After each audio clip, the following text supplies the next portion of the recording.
மன்னன் இயேசுவை மாந்தர் பணிக்காக தியாகம் செய்தாயே. சிலுவை அடியில் சிந்த இளகி எம்மை ஈன்றாயே. மன்னன் இயேசுவை மாந்தர் பணிக்காக தியாகம் செய்தாயே. சிலுவை அடியில் சிந்த இளகி எம்மை ஈன்றாயே.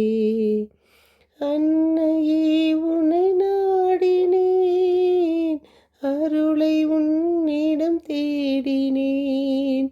அன்னையே உன்னை நாடினேன், அருளை உன்னிடம் தேடினேன். அன்னையே எங்கள் அன்னையே, அன்பை புரியும் விமலியே. அன்னையே எங்கள் அன்னையே, அன்பை பொழியும் விமலியே. அம்மா அம்மா தாயே, தஞ்சம் தேடி உன்னிடம் நானே கண்ணீர் துடையும் அம்மா.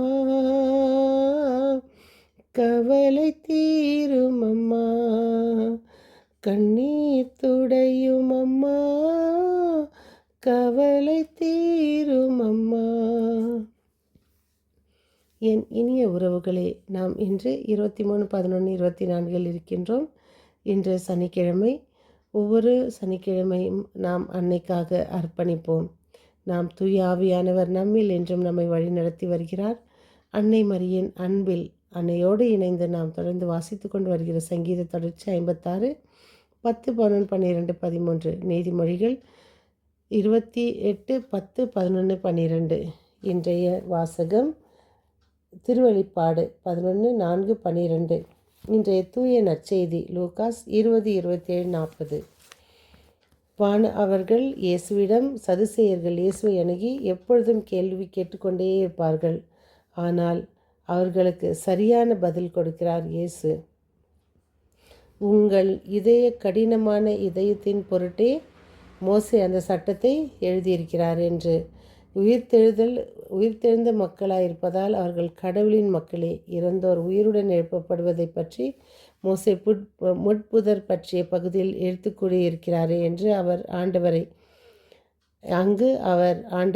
ஆபிரகாமின் கடவுள், ஈசாக்கின் கடவுள், யாக்கோப்பின் கடவுள் என்று கூறியிருந்தார். அவர் இறந்தோரின் கடவுள் அல்ல. கடவுள் வாழ்வோரின் கடவுள், இறந்தோரின் கடவுள் அல்ல. ஆண்டவரில் என்றும் வாழ்பவர்களாவதே நாம் அடையும் நிலைவாழ்வு. உயிர்ப்பு என்பது ஆண்டவரோடு சம்பந்தப்பட்ட ஒரு நிகழ்வு மட்டுமல்ல, அது யூத சமயத்தில் இருந்த ஒரு முக்கியமான நம்பிக்கை. பரிசேயர்கள் உயிர்ப்பு உண்டு என்று நம்பியவர்கள். ஆனால் சதுசேயர்கள் உடலின் உயிர்ப்பை நம்பியதில்லை. இந்த நேரடி மோதல் சகோதரர் 7 மணந்த பெண் உயிர்த்தெழுதலின் பின் யாருக்கு மனைவியாய் இருப்பார்? லூகாஸ் 20, 27, 40 என ஆண்டவரிடமும் கேள்வியாக கேட்கப்பட்டது. வரலாற்றில் கிமு 2ஆம் நூற்றாண்டில் எழுதப்பட்ட தானியேல் ஆகமம் 12:2 இறந்தவர்கள் உயிர்த்தெழுவார்கள் என்ற குறிப்பு உள்ளது. மேலும் ஆண்டவரின் உயிர்ப்பு என்பது ஏதோ திடீரென நடந்த ஒரு புதிய நிகழ்வு அல்ல. அது மீட்பின் வரலாற்றின் எதிர்பார்க்கப்பட்ட ஒன்று. ஆண்டவரே அதை பலமுறை தம் சீடர்களிடம் எடுத்துரைத்திருந்தார். நாமும் உயிர்த்தெழுவோம் என்ற நம்பிக்கையில் இயேசுவோடு உயிர்த்தெழுவோம் என்று நம்புவோம். நாம் பரிசேயர்களைப் போல அல்லாமல், சதுசேயர்களைப் போல அல்லாமல், நாம் இயேசுவோடு உயிர்த்தெழுவோம் என்ற முழு விசுவாசத்துடன் நாம் புனிதர்களோடு இணைந்து நாம் விசுவசிக்கும் இந்த நம்மளுடைய திருச்சபை கட்டளைகளின்படி நாம் இயேசுவின் கட்டளைகளை நம்பி நாம் விசுவசிப்போம். விசுவாசம் என்பது கண்ணில் காண்பது ஒன்று அல்ல, காணாத ஒன்றை நாம் விசுவசிப்பது தான். அதான் நம் முன்னோர்கள் நமக்கு இறைவனை காட்டி நமக்கு தந்த கட்டளைகளின்படி நாம் வாழ்ந்து வருகிறோம். இன்று நாம் அனுபவிக்கும் ஒவ்வொரு நன்மைகளும், ஒவ்வொரு அனுபவங்களுமே இறைவார்த்தை என்பது இயேசுவோடு நாம் உரையாடுவது. ஜெபம் என்பது நாம் இயேசுவோடு உரையாடுவது. இறை வார்த்தையை நாம் வாசித்து அதை தியானிப்பது. இறைவனின் அன்பில் நாம் எடுத்துக்கொண்ட ஒரு நல்ல முடிவு. இறைவன் நமக்காக ஒவ்வொரு நாளும் தரப்பட்டுள்ள அந்த வசனங்கள் நம்ம வயிற்றுக்கு உடலுக்கு எப்படி பசியோ அதே போல் நம் ஆன்ம பசிக்கு நம்மளுடைய இறை வார்த்தைகள் நமக்கு உணவாகும். இயேசு அதனால்தான் அவர் ஒரு வார்த்தை அவருடைய ஒவ்வொரு வார்த்தையிலும் நமக்காக வார்த்தைகளை உணவாக தந்தேன், நான் வார்த்தைகள் என் வாழ்வு தரும் வார்த்தை உணவு என்று இதுபோல் நமக்கு சொல்லியிருப்பார். இயேசு ஒவ்வொரு நாளும் நம்மை பாதுகாத்து கண்ணினிமை போல் நம்மை காத்து வருகிறார். நாம் அவருக்கு நன்றியுள்ள பிள்ளைகளாக நாம் வாழ்வோம்.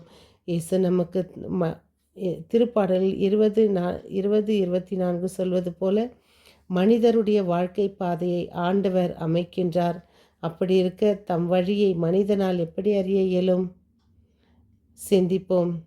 திருப்பாடல்கள் 27 எவர் களங்கமற்ற நேர்மையான வாழ்க்கை நடத்துகிறாரோ அவருடைய பிள்ளைகள் அவரின் காலத்திற்கு பிறகு நற்பேறு பெறுவார்கள். இதோ இறை வார்த்தையை தியானிப்போம், ஜெபிப்போம், அன்னையின் ஜெபமாலை சொல்வோம். ஒருவரை ஒருவர் நேசிப்போம், பகையை மறந்து வாழ்வோம், மன்னிப்போம், மறப்போம். மீண்டும் சந்திக்கும் வரை உங்கள் அன்பு தோழி.